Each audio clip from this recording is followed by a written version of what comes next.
Assalamualaikum students. Today the topic we are going to discuss about is chapter number 11 gaseous exchange. Topic gaseous exchange in plants.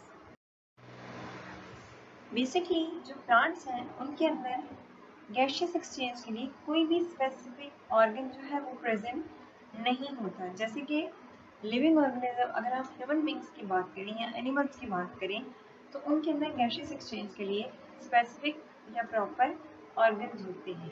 लेकिन जब हम plants की बात करते हैं तो प्लांट्स के अंदर गैशियस एक्सचेंज के लिए कोई भी स्पेसिफिक ऑर्गन प्रेजेंट नहीं होता. हर सेल जो प्लांट का है या प्लांट बॉडी का है वो गैशियस एक्सचेंज करता है with the environment bye its own. कि हर सेल ने एनवायरनमेंट के साथ जो गैशियस एक्सचेंज करना है, हर सेल जो रेस्पिरेशन इंडिविजुअली इटसेल्फ कर रहा है तो उसने जो गैशियस एक्सचेंज करना है विद द एनवायरनमेंट उसने खुद से करना है. लीव्स और जो यंग स्टेम्स होते हैं उनके अंदर बेसिकली स्टोमेटा है प्रेजेंट होते हैं जो कि उनके एपिडर्मिस यानी सबसे बाहर वाली जो उनकी लेयर है उसके ऊपर प्रेजेंट होती है. गैशियस एक्सचेंज जो है वो प्लांट्स के अंदर स्टोमेटा के थ्रू होती है.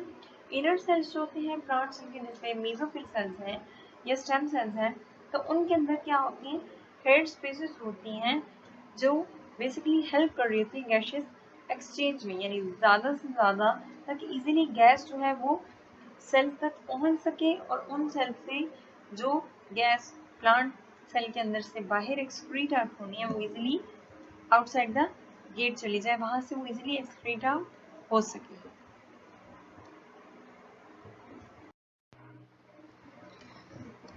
अगर हम इस डायग्राम को देखें तो ये बेसिकली आपके पास प्लांट सेल जो है उसकी डायग्राम है. इसके अंदर आपके पास क्यूटिकल है, अपर एपिडर्मिस है. एपिडर्मिस की दो लेयर्स होती हैं, एक अपर एपिडर्मिस होता है और एक लोअर एपिडर्मिस होता है. अब जो मेसोफिल सेल्स हैं वो आपके पास बीच में प्रेजेंट हैं, यहाँ पे हाईलाइट हुए हैं. तो मेसोफिल्स जो सेल्स हैं वो बेसिकली उनके दरमियान जो है वो स्पेसेस प्रेजेंट हैं. उन स्पेसेस का काम क्या है कि एयर जो है वो इजीली मूव कर सके सेल्स के दरमियान. तो एट दी एंड आपके पास स्टोमेटा है जिसके थ्रू गैस जो है वो एंटर भी हो रही है सेल में और जैसे ऑक्सीजन जो है वो सेल से बाहर आ रही है और कार्बन डाइऑक्साइड जो है वो सेल के अंदर एंटर हो रही है.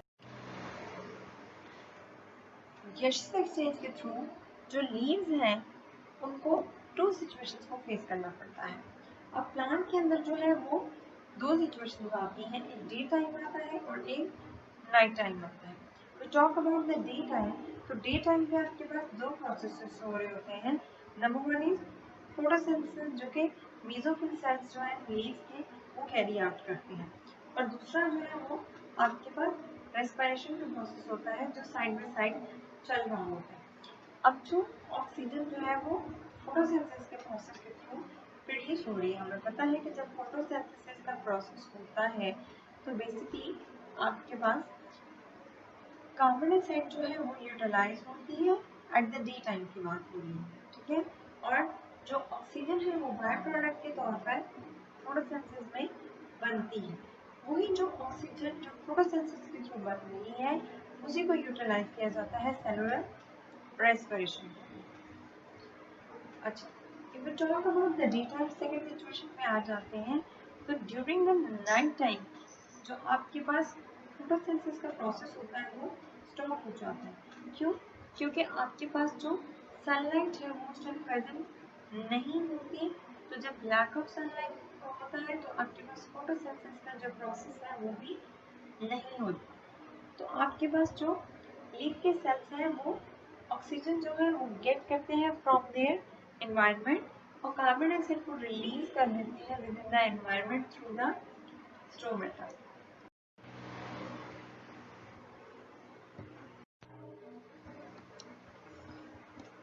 Assalamualaikum students. Today the topic we are going to discuss about is gaseous exchange in the human.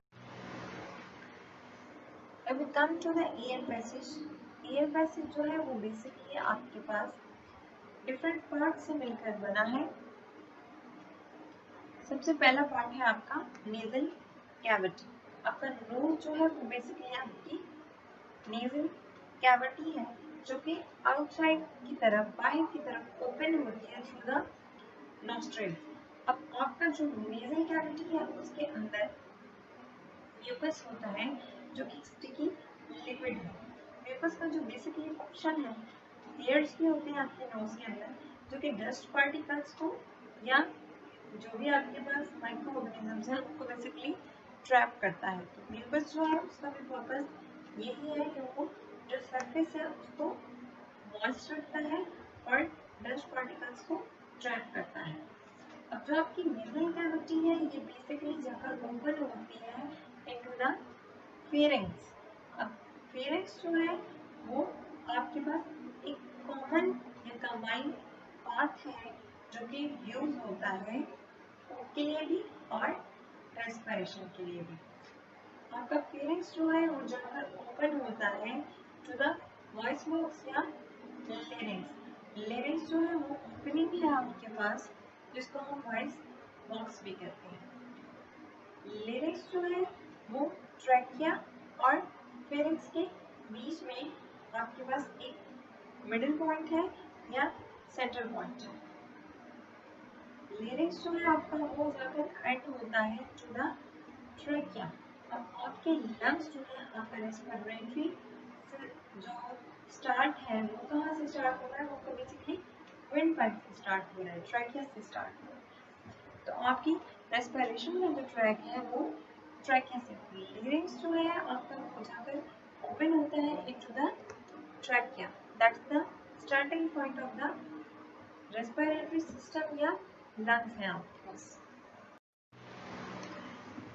Then if we talk about the divisions of the trachea, तो trachea की डिविजन्स के बारे में अगर हम बात करें तो ट्रैकिया जो है वो आपके पास फर्दर डिवाइड होता है इनटू ब्रोंकाई।